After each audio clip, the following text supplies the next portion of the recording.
Hi everyone, welcome to our LinkedIn live session, Building a High Performing Data Team in Healthcare. So, I am your host Aditya Sirvuri, Data and AI Solutions Client Partner here at Pronix. And no, I am not here to prescribe medicine, but I will help you diagnose your data challenges.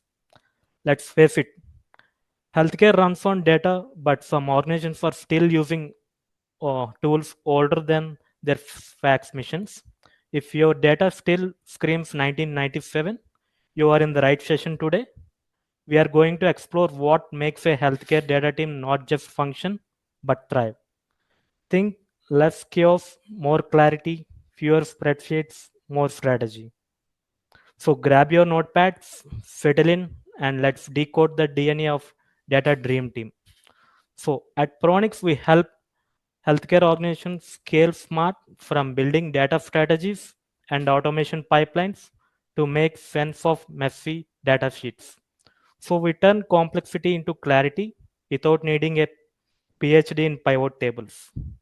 So, and now I am thrilled to welcome today's guest, someone who is basically built healthcare data teams like people build IKEA furniture. So here there is Priya Gogia, and she is a senior director of data at Ophelia. Spreha, over to you for a quick intro. Sure. Thanks, Aditya. And that was a great introduction, I have to say. So I'm excited to talk to you today about all of my experiences working in healthcare data. But quickly to introduce my background, I have been in this field for over a decade. And during that time, I've built multiple teams focused on, measuring improvements in health outcomes using data. So my journey with data actually began during my time when I was doing my PhD in biology many years ago. And then it continued as I did my master's in public health and epidemiology. And ever since then, I've been focused in healthcare data analytics. I do want to say that everything I talk about today is obviously my own views and not necessarily represented Mm. of, like what my current or past roles have been, but obviously it is shaped by my personal experience at all of these roles that I've held. Um, so over the years, as I said, I've held multiple roles in this arena. One at a large hospital system in New York City, and Mhm. then two others at different startups. And essentially, in every role that I've been at, it's been my job to build and scale a data team that generates actionable insights, which, overall at the end of the day improves healthcare outcomes as well as operational efficiency at those systems. And I'm excited to bring that experience to the conversation today. That's a wonderful journey, and from a decade. Today, would like to learn from you actually. So let's dive in.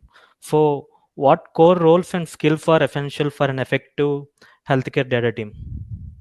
Yeah, that's where honestly you want to start, right? Like who's in Mm. your team and like how do you even start to think about it from scratch? Yeah, So I think in data at its core, it's about curiosity, right? And that's really what you want in your team.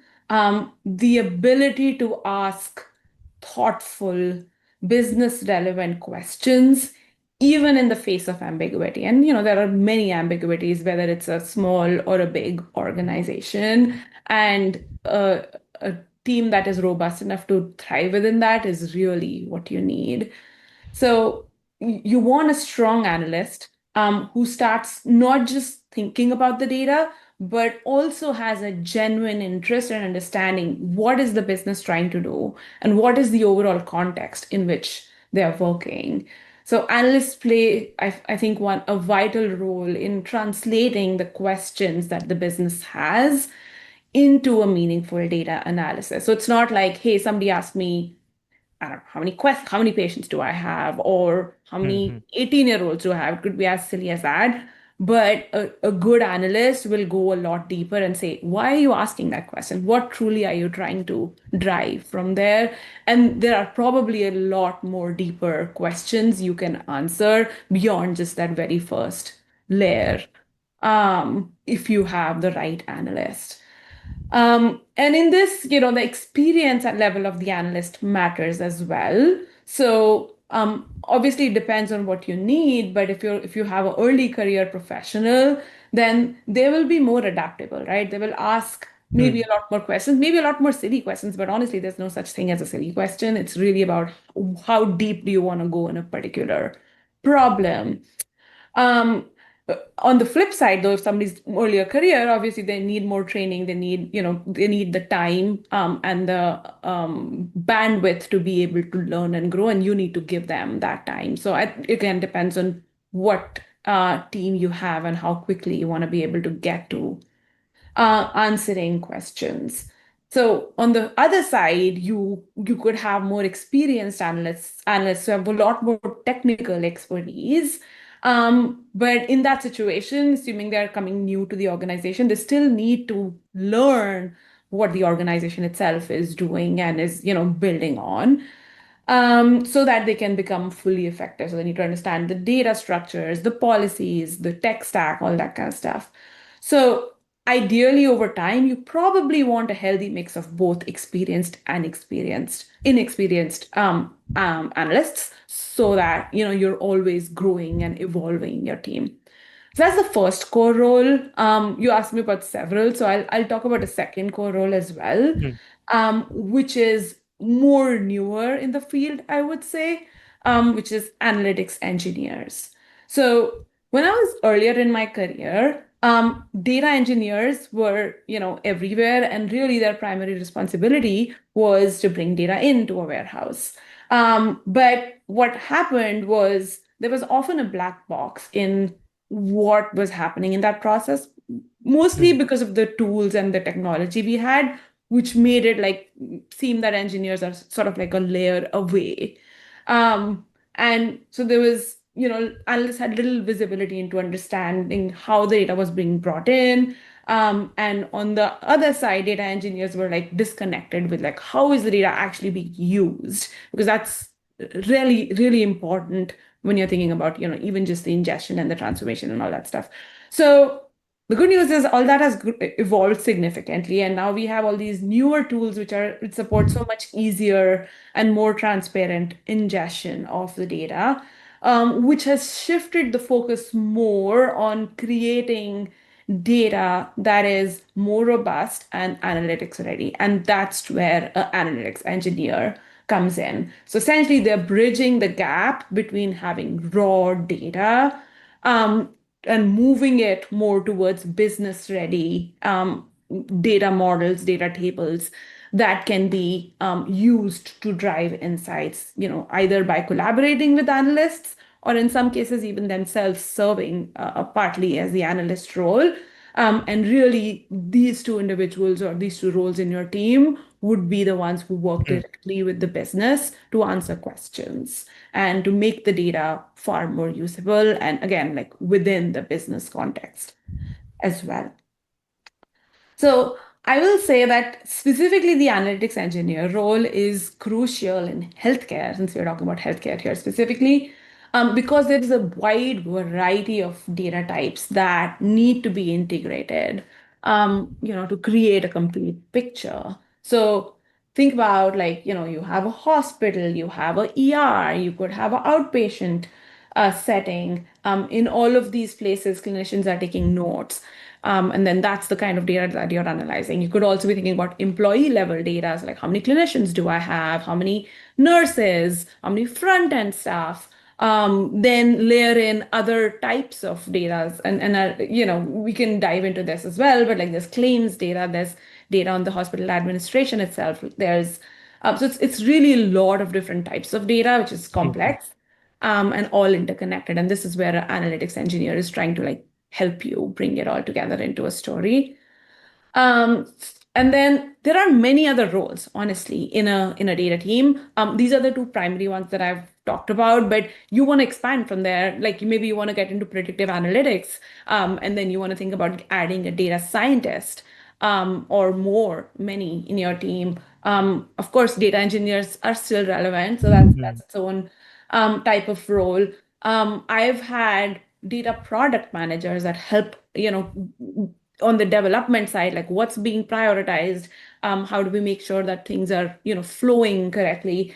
I've had data account managers. So if you're in a team where you have data as a product being served to customers, then you need experts, subject matter experts who are talking to the customers and really bringing the insights all the way to the front end.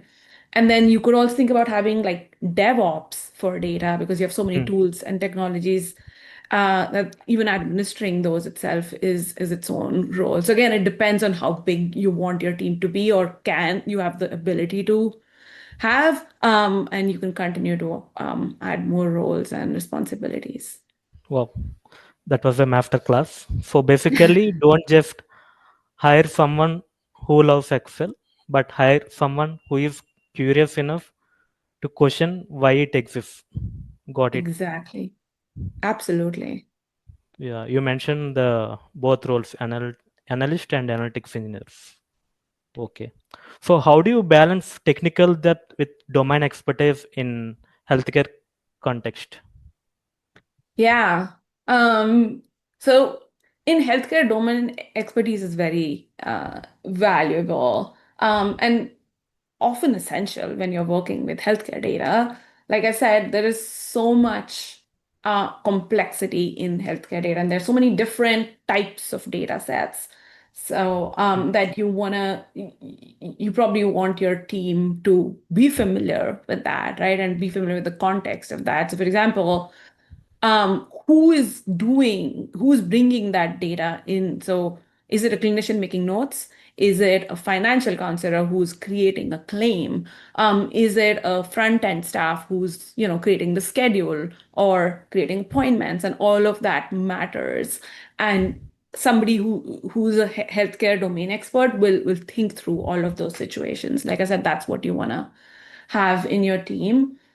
So with that, uh, I will say that, domain knowledge is something that somebody builds over time. Obviously, if you're Hmm. hiring somebody new, you can't expect them to have that experience. And it could also be that, what your initial project or role reason for hiring is not healthcare specific, but more about like, I want to get a new tool into my warehouse. And then through that, teach them the domain expertise. And so it really depends on where you want this role to go. So I mean, nobody came into this world knowing already, right, their job. So it's a lot about like balancing, do you want more of the technical expertise or do you want more of the domain knowledge, and can you wait on the domain expertise? And if you're lucky, you can find both, Hmm, but that's yes. obviously harder. Hmm.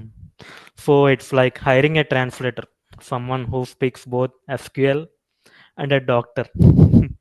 Noted. Absolutely. And I should say there's so Hmm. many standardized coding systems in healthcare, like, diagnosis codes that doctors talk about, procedure codes, um, medication codes, revenue codes, and Hmm.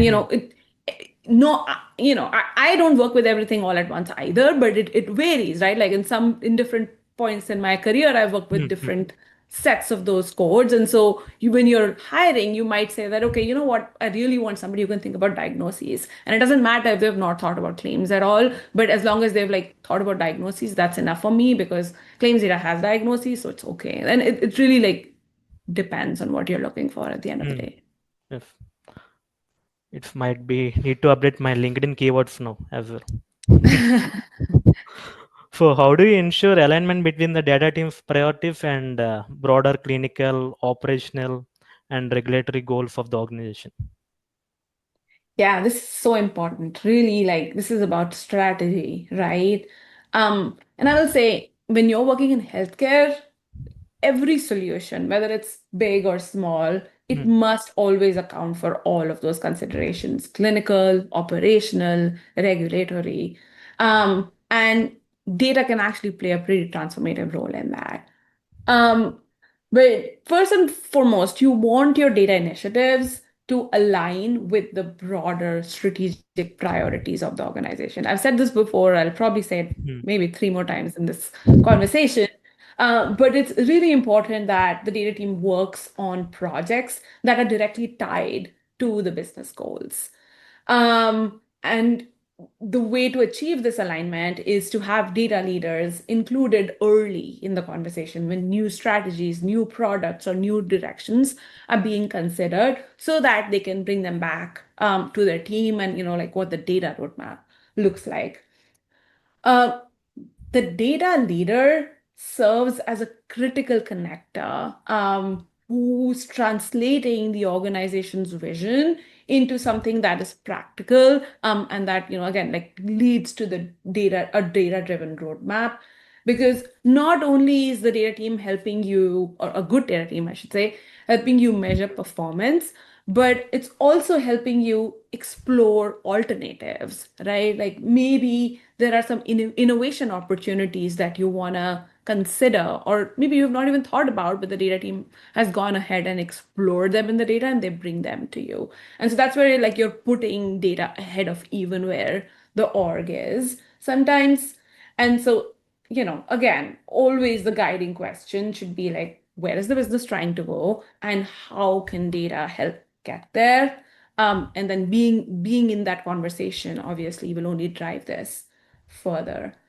Um, the other thing I always say is I feel like I have a bird's eye view of what's happening at the Mm, business, because I'm in so many different like conversations across the business, right? Like I could be working with the marketing team, I could be working with the finance team, I could also be working with the clinical team. And so I often find like that maybe there are gaps that the teams themselves are not, thinking about, that, maybe somebody's doing something over here and not talking enough to the other side. And this is where data is a critical connector and bringing it together, and really making sure that the narrative across the business is coherent, and of course evidence based. mm, So if mm, I'm seeing somewhere that, hey, this looks odd, let me explore this, or my team brings me something like that, I will immediately tell them this is definitely let's explore this, and then let's also go to the business stakeholder, and make sure that we are thinking about it right, and then B, how can we change or evolve, as is necessary. Um, and then you are asked about alignment. I will mm, also say that I think one thing that's essential here is just like team culture in general, and that plays a role also. You want your team to be, talking to the other departments, and other like people in the organization as well, um, because you want alignment across the board, right? mm, And when you have a well-functioning data team, then your team members act as culture carriers. So they're the ones who are communicating insights. And then they're, like I said, they're identifying these disconnects, and then they're also like advising on how do we mm. try and resolve these problems or disconnects that we are finding, and make sure that everything is aligned and cohesive. Agree. So we have to collaborate with different departments within the organization. So, yeah, data leaders are not just dashboard makers; they are actually strategic thread stitching clinical dreams to operational reality. So, Absolutely. Spreha, what are the biggest challenges healthcare organization face when it comes to building and scaling a data team? Yeah. Um, there are so many challenges, but I'll talk about maybe a couple. Hmm, Um, I will say, like in healthcare, really the primary goal is keep people healthy, right? Prevent them from getting sick, or if they are sick, then treat them and get them better. And so when you're in any kind of healthcare organization, that is the goal. That's what primarily the business is thinking about. Hospitals are typically non-profits, and so the reason I'm bringing that up is because um, revenue is necessary for sustainability, obviously, but many of these organizations think of it as like maybe a secondary, right? Like, yeah, we should probably keep the lights on because we want to keep going, hmm, but at the end of the day, what we want to do is treat patients, and just better the world itself. So that for those who are not familiar with data, right, like and are running maybe these big orgs, it can seem like, okay, why do I need a data team? That seems like, maybe you only think about like numbers, and I don't want to think about numbers. I really want to just focus on patient care.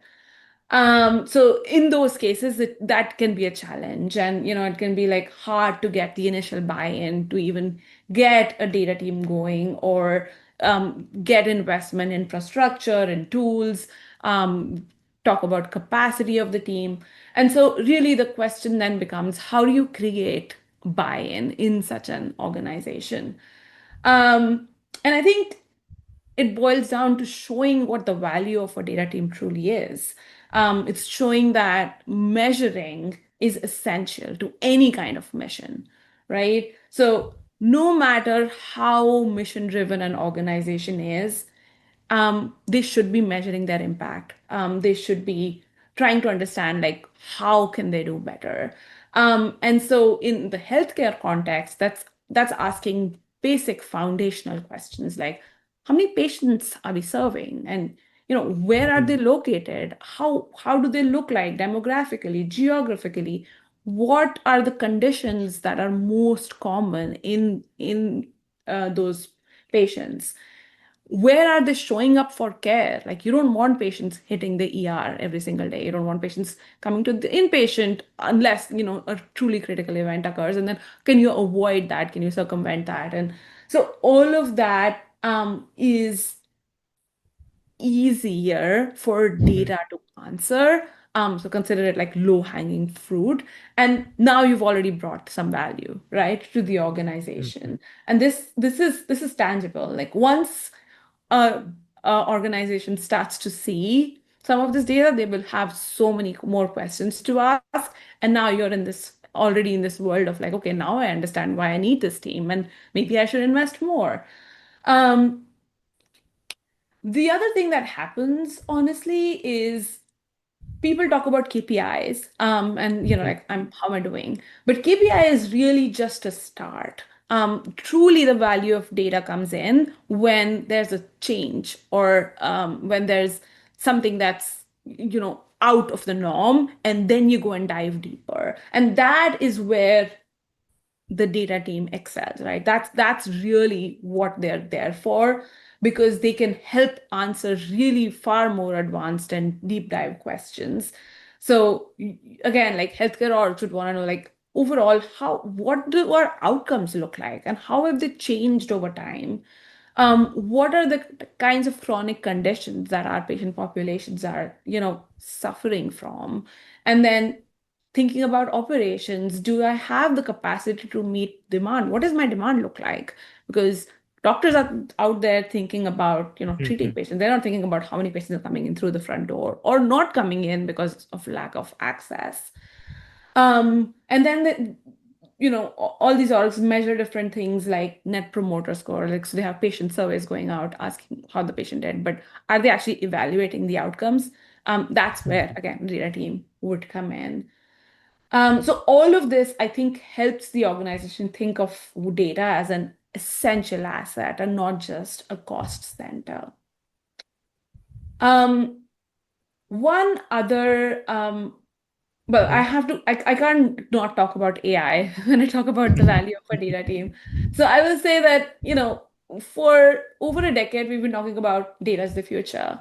But with the rapid advancement of AI, the future is here. And mm. every industry, and healthcare is no exception to this, is thinking about, okay, how do I incorporate AI into my day to day? And this is again a place where your data team is well positioned to be one of the primary sort of keepers of this knowledge, and then, telling others, or advising, consulting, all of that. Um, I would say another common barrier is a lack of trust in data. And this is more typical in like teams where they're early stage, or maybe their infrastructure is immature, they haven't had enough investment, they haven't had enough time, they haven't maybe had the right guidance. And then often people will encounter multiple sources of truth, and then they're like, okay, I don't know what to do. I don't know who to trust. And these reports are old, they are inconsistent. And this is a very common problem in data, Mhm, healthcare or mhm, otherwise. And that's another piece that should be one of the primary things for a data team to resolve, because once you've lost trust, it's very difficult to gain it back. And so there are many ways to do this. Some practical ways, obviously, is like just always being available in front of key stakeholders, asking them, hey, where do you what questions are not being answered? Creating a help channel where people can come and ask their questions and answer them quickly and answer them in a way that, obviously is trustworthy. You want to mhm, have the right infrastructure for that. And then I've always had my teams host open office hours and people come in, mhm, ask questions. It's just like a way to make yourself far more available and just, you're away somewhere doing things in a silo. And then again, like having a request queue, answering questions, making it transparent. You can't answer everything all at once, but if you have a queue that is visible to others, you can say, hey, look at this. Like I have mhm. 50 people in the queue. Get me more people and I'll get you answers faster. Otherwise, wait your turn. I agree. Without right data, there is no AI. And you mentioned that we should available to all of us in the office. In that way, we can opportunity, opens up for the companies. So it sounds like overall starting a data team in healthcare is part math, part diplomacy, and part JD mind trick. So no wonder we have get the experience to pull it off. So before moving on to the next question, yeah, viewers, you can always add your questions in the comment box or chat. So we are here to answer your queries. So Spriha, how do you resource constraints and the complexity of healthcare data affect team structure and capabilities? Yeah, this can be a problem. I think in any organization, and especially again in healthcare, constraints really what it means is Hmm. you have to prioritize. You have to prioritize, um, you know, what is it that is high value? What is the lowest effort, most impactful opportunity that you can bring to fruition? And again, like as a data leader, my goal is to ask like, what can we deliver quickly, right, with minimal investment that demonstrates for value and builds the case for further investment so that I can answer more questions more quickly. You're just talking about this. And then as always, you want to tie this back to the business, right? Like if I'm answering something about, unrelated, nobody Hmm. really cares, then great, I answer something quickly, but that doesn't help. You want to Hmm. make sure that it's tying back to what the business cares about at that point in time. Okay, and then you asked about complexity in healthcare, and that's definitely something to dive into. I think before diving into any data initiatives, you wanna understand from the stakeholders involved just overall the landscape, and then work with them, talk to them about like what data sources do we have available because there might be missingness. There's probably like some things that we Hmm. just can't answer yet. Then I said this before, but again, like you want to consider who is collecting this information, who's the one who's inputting this Hmm. data. Because their motivations are obviously different. They're not trying to necessarily enter data for you to analyze. Um, and then again, trying to understand like what is the question that we're trying to answer and how is that supported with the data that we have. And like I said, healthcare data is very, very complex. So think about a typical doctor's visit, right? Hmm. And let's say you have to go to the doctor. Right at the start, you probably want to call and create an appointment with somebody. So that's scheduling data. That's one source of data. And this is where a front end or admin person is doing data entry. From there, you probably want to know, okay, what is my copay if you're insured? And or like what do I owe at the end of the day? And so that's a financial specialist will come in and look at all of your coverage or eligibility. So now there's a second source of data, which is unrelated to the first. Hmm. Um, then, and you haven't even gotten to your visit yet, right? So now let's say you finally made it to your appointment. Before you get to talk to your doctor, you'll probably have some pre-visit work done by a nurse. And so that's like again another source of data. Then you have your actual visit. Now your clinician is taking notes, talking about your problems. All of that is logged and it's in the EMR or the electronic medical record. That's its own big beast, I would say, of you want all that data, but sadly, a lot of that data might be in these visit notes or clinician notes, which are unstructured. So you have to think about how much can you get from the structured fields and how much more do you want beyond that.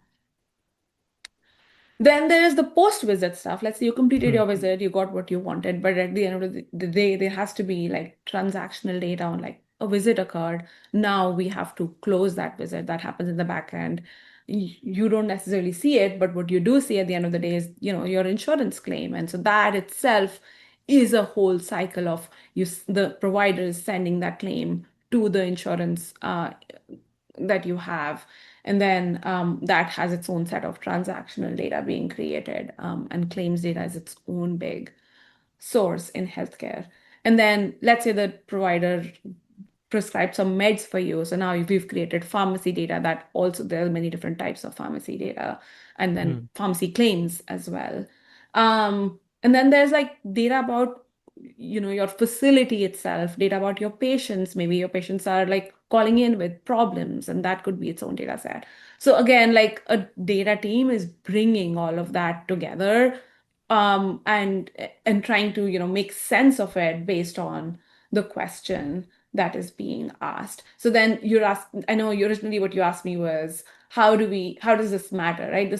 What matters Hmm. here Hmm. is you want your team to be, we talked about domain expertise, like really like subject matter experts in parts of these data sets that are most critical to the business so that they can quickly answer the questions that are arising. So maybe some um, teams care more like about the revenue side, and then you want to deploy them on the claim side and have them fully understand that world, versus maybe you're trying to optimize supply and demand, or like how many appointments do we have on the calendar, and Hmm. Hmm. can that be optimized? So then you're deploying your team on the scheduling side of the house. So yeah, it really depends on what you're trying to do.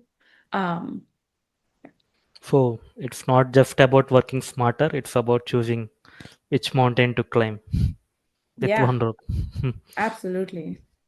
So how can leaders foster of culture for continuous learning and upskilling within data team, especially in a rapidly evolving field like healthcare? Yeah, this is such an important question. And I think healthcare is evolving and technology is Hmm. evolving rapidly. And you constantly hear about new tools, even with AI, right? Like Hmm. every time when I look at my LinkedIn, there's like another new AI healthcare tool that has hit the market. And then you want to think about, how does that help me? Or is that something I want to consider? So again, I think it's crucial to stay closely connected with what's happening. Hmm. First internally, right? Like what is the Hmm. business caring about? And then bring that externally. So like all these new tools, new methodologies. Maybe there's like other healthcare landscape updates that you want to stay on top of. There could be changes in insurance policies. There could be regulatory updates, and just like the trends in the industry in general. Right now, there's a lot of, for example, conversation around Medicaid, and maybe Medicaid is being defunded, maybe not. So that itself is like something to stay on top of, because that might impact your business um, overall. And so typically what you want is that typically more senior members in your team, the more experienced ones, are staying on top of these industry trends, and you want to get them to do that. Of course, like you want to do it yourself, but then also want your team to be on top of that. So I encourage my team to stay plugged in. They have Hmm. overall list serves that are in the industry where the emails are coming through, or there are different forums that you can be a part of. There are regular communications that many vendors send out, many like organizations send out. And then it's not only like, are you plugged in, but then are you bringing that back to your team and are you having regular Mhm. discussions around all of this? I also always encourage my teams to experiment with new tools and methodologies. And as I said, like truly a data team is all about curiosity. And this is where it's valuable also, right? You don't want to just stay stuck in like, this is the tool I use and that's what I'm gonna know, because that's even my career. Like I started back in the day using tools which probably are barely used anymore. And if I hadn't evolved, I don't know where I would be.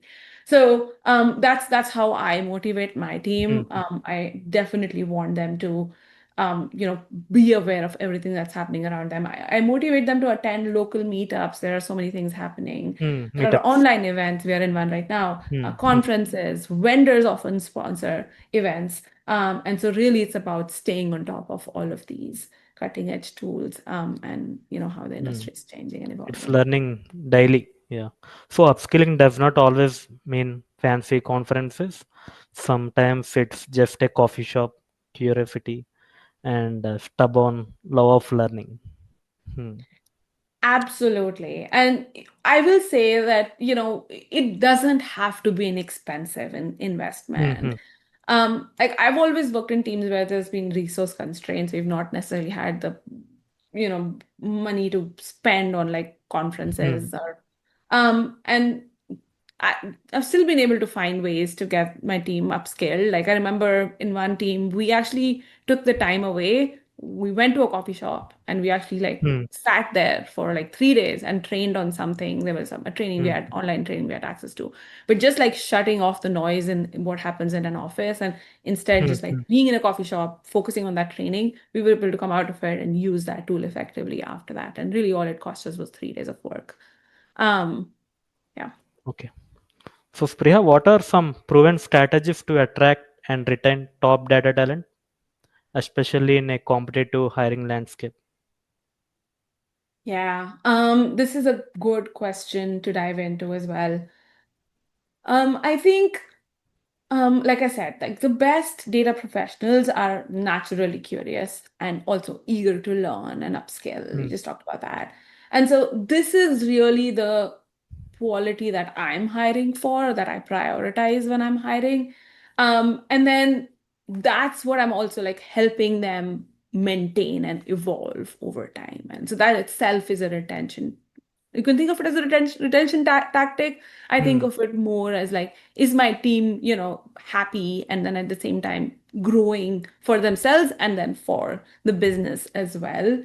And I always design and structure the projects that my team members get based on their input, right? Like they should feel empowered over the work that they're doing. So they're not just here to execute tasks and go through whatever is your favorite project management tool, but really thinking meaningfully about the entire project.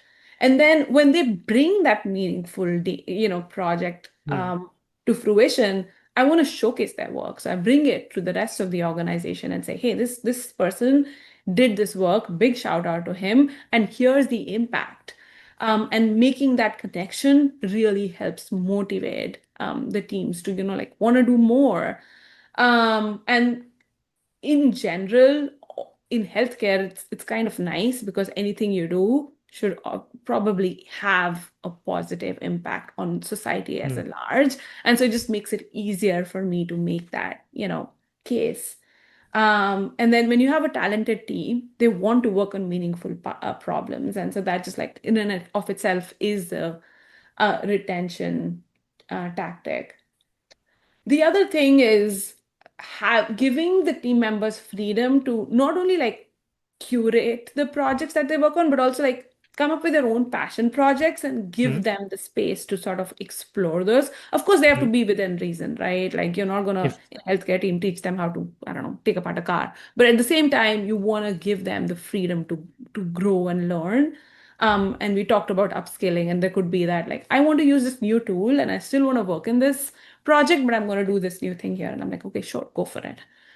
Um, and then I talked about team culture. before, but I think that's another like very important tool in the arsenal for retention. So creating an environment where individuals are feeling valued, feeling connected to a larger mission, where they're motivated by a common goal, which the organization is trying to serve. And then having a lot of collaboration opportunities between themselves. And then we talked about cross-functional collaboration as well. And then, of course, again, participating in all kinds of communities, meetups, we talked about that.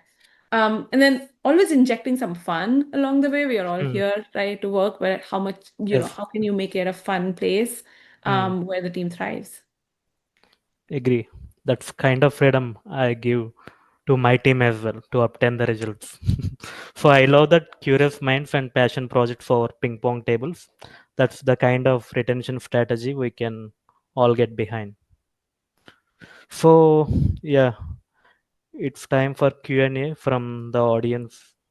So Spriha, we got few questions. So as you mentioned the importance of balancing technical and domain expertise, how do you assess for healthcare domain understanding during the hiring process of data roles? Yeah, this is a good question. I think in general, you want to ask the candidate about the projects they've worked on in healthcare and then, like assess how Mm, real or credible they seem, maybe ask follow-up questions. And then what you're looking for is them talking about like how does that impact mm, a patient's life or a clinician's life or something that's relevant to healthcare. And if they're talking about that, then clearly that's like a credible experience. And then you can, of course, ask like directed questions around their healthcare domain knowledge. We talked about all these standards. We talked about, like the various data sources. So, like, which data source have you worked with? What were the problems you've encountered with those? So, somebody who has experience will probably be able to tell you a lot more deeply than somebody who just has surface knowledge.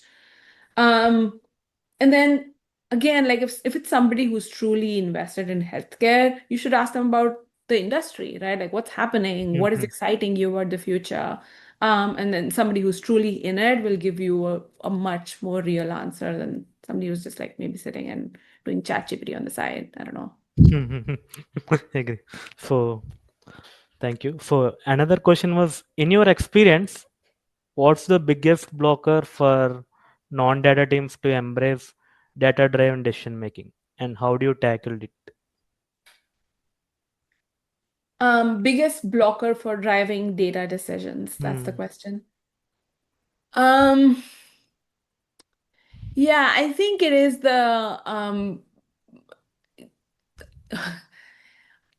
people sometimes think that, data is a spreadsheet, right? Like, give me a spreadsheet, I will give you the answer. And I think all respect to spreadsheets, but that can sometimes be a blocker in like creating that multiple sources of truth that we talked about. Of, like it's not that this whatever answer you got is wrong. It's really about what is it that you're trying to measure, and how are you measuring it, and different people might have different ways of defining that, and that's where the multiple sources come Hmm. from. And those multiple sources then lead, we talked about this, like lead to a lack of trust. And now you're trying to like figure out which answer is right, when the truly it is that it's really like what are you asking, and then this is how I'm choosing to answer it. Can we just agree on like this overall definition, or evolve it for sure, but then let's use that ongoing definition for future iterations of a similar type of question. And that's where the data team comes in. And of course, the data team is typically using code, so it's not like you can manually change the data and all of that stuff, Hmm. Hmm. and get the same answer like monthly, weekly, daily, depending on what your need is. So I would say that's probably one of the bigger ones. Hmm. Hmm. So, okay, we are having few more questions, but we are running out of time. We will be answering all those questions post session.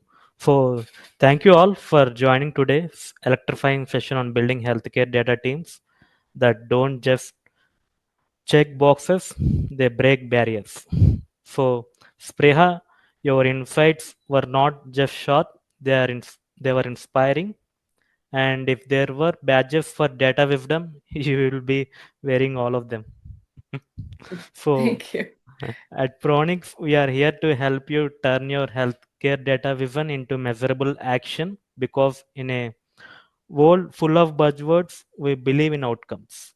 So let's keep the conversation going, connect with us, connect with each other, and let's build smarter, stronger data teams together. Thank you. Thank you.